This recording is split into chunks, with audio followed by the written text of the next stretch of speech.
Hey guys, and welcome back to Let's Build an Evil Fortress Part 7, Added Fortifications. Now we've gotten over our builder's wall and we've come back to the fortress with a new energy, a new vigour to complete this bad mother trucker of a citadel and finally get things where we want them to be. Now you remember last episode we went around the edge and we rebuilt some of those walkways, added some extra ones, and gave ourselves a rough frame for how we want to build some extra defences. Everything's coming on great. Inside the citadel, all the walkways have taken shape. We've capped off a few of the towers, and while most of the big towers don't have the detail that we're going to add at the end of it, they are the right shape that we want.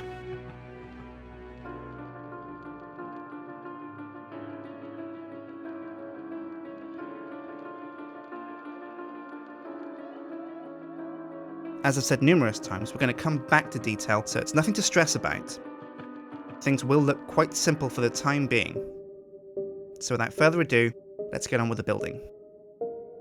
First things first, I wanted to map out where the support struts for the walkways would be, and I did that with netherrack on top of the walkways. They were going to be 2x2 squares that dig down into the lava.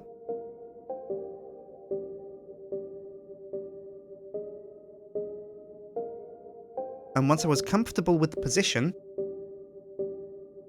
which was roughly 5 squares between support struts, I came underneath the walkways and started building those in with dark stone brick.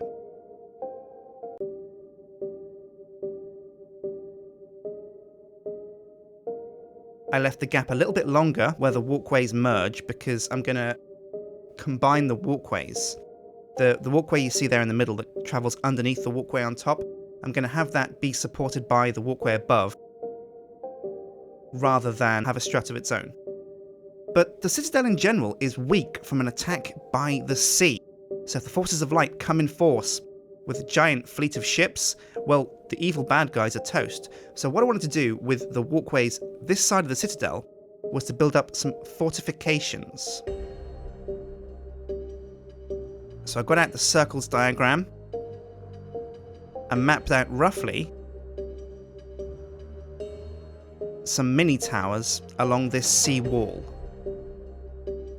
Now, rather than a walkway, this section of the exterior was going to become a wall itself, quite a thick wall that soldiers, demons, skeletons can travel across and hide behind the battlements as they rain down skeletal arrows and demonic magic upon the attacking ships. Once I'd mapped out the circles with netherrack, I filled out the edges. Now I wanted the walls to be 4 thick, which gives us a gangway to walk along in the middle of 2.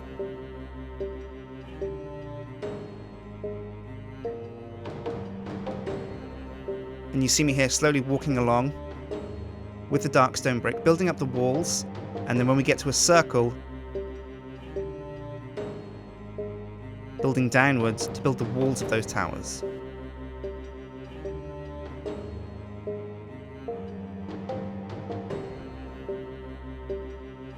And with all the towers in place, I replaced the netherrack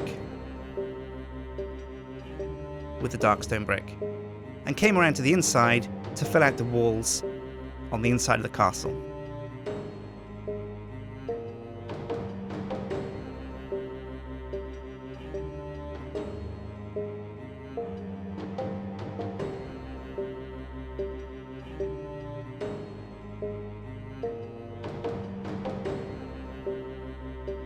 I decided I was going to raise the floors. You see here the wood is 1 level higher than the wall, because that's when you're coming across the wall you're going to have to climb steps to get up to the towers.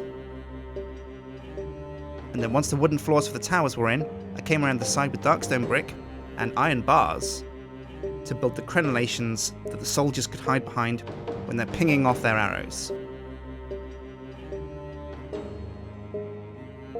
And once the crenellations were done, on the inside and outside of the walls, I took a look at the towers themselves and tinkered with the crenellations on those. Now I wanted to design some kind of... This looks too much like a plain wall. I wanted to design some kind of sinister icon or symbol or pattern to go across these walls to scare off the forces of light. Not only are they attacking these evil walls, but they need to know this is a demonic structure. So I set about coring out these trees. And when I say coring, I mean getting rid of them. But the way I get rid of a tree is I core it, much like you core an apple. If you dig down from the top of a tree and take out all the logs, the leaves will just vanish by their own accord.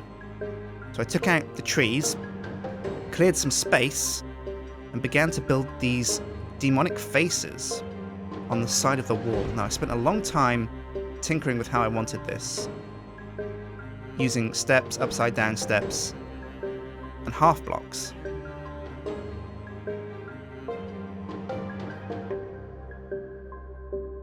And when I'd found a design I was happy with, I linked it up to the towers and began to repeat it along the other sections of wall.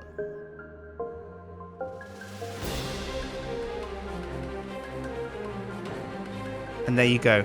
That's what the finished design looks like, splayed across our wall. Those skeletal skulls facing out to the ocean, daring any would-be attackers of the light to launch their attacks at the walls. They will hold, and the evil contained within will be victorious. So I came back to the walkways, and like I said, because this walkway kind of bashed through the support strut of the other walkway, I wanted to modify the support struts. So you see here the middle support strut of the top walkway is held up by the struts to the left and the right. And I used dark stone brick and light stone brick steps to get that kind of archway effect.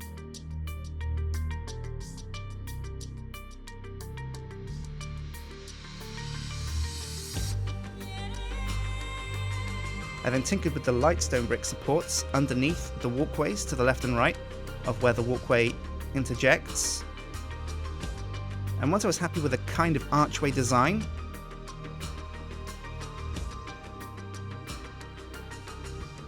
kind of like the design you might see on an aqueduct, I repeated that on the section of wall, the section of support struts to the left.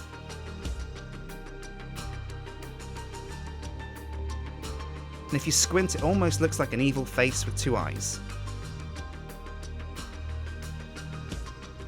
Once that was in place, I came over to the other parts of the walkway and began to fill in the struts underneath that with the light stone brick. But then, even evil skeletons and demons need guardrails so they don't fall off these walkways to their doom into the lava below.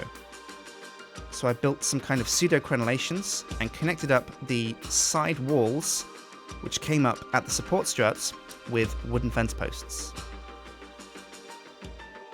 I then began construction of this square little fort-like structure that we were going to have at the corner here, because this is where this is the corner facing the Kingdom of the Light. So what we want here is a kind of mini military-style tower that will look out towards the kingdom and provide a kind of lookout tower to warn the evil when the forces of the light are approaching. So this is like a mini kind of garrison area. And once I built that kind of military structure, it looks very similar to the jail barracks actually in the kingdom itself. Once I'd finished that, I built the peaked red nether brick roof and then finished up with the guardrails out of the wooden fence posts.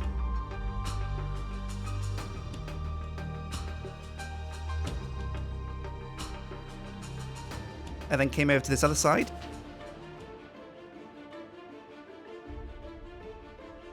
Finished with light stone brick, the supports that hold up the walkways.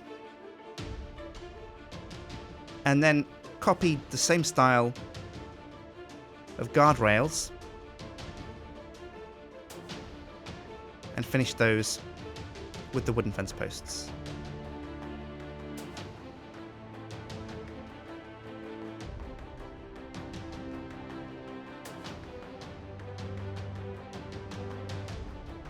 Then once that was done, I came back to the walkways that we'd done previously and repeated the pattern that we had on the other walkways with the wooden fences, the dark stone brick, and the upside down light stone brick stairs to finish up our walkways and give our evil forces somewhere to walk across in safety and keep an eye on the perimeter of the citadel. Make sure there's no would-be heroes and do-gooders trying to get into the castle and make off with the evil black magic loot, or maybe make a name for themselves by killing an evil wizard or two. And there you have it. As you come in from the sea, you see those skeletons arrayed across the defending fortress wall. And then as we zoom in underneath the walkway, you can see the design of those walkways and the guardrails that prevent people from falling into the lava. And the fortress is really starting to take shape now. When you look at it from a distance, and when you take a step back and look at it from above, it really is starting to look like an evil bastion of terror. Obviously the detail hasn't gone in yet, so it will look much more evil and gruesome once we take a look at the detail of the structures themselves. But I've been Sjin, thanks for watching. Hit subscribe, like and favourite to support the series, and I'll see you for the next episode when we get one step closer to completing the fortress. Take care.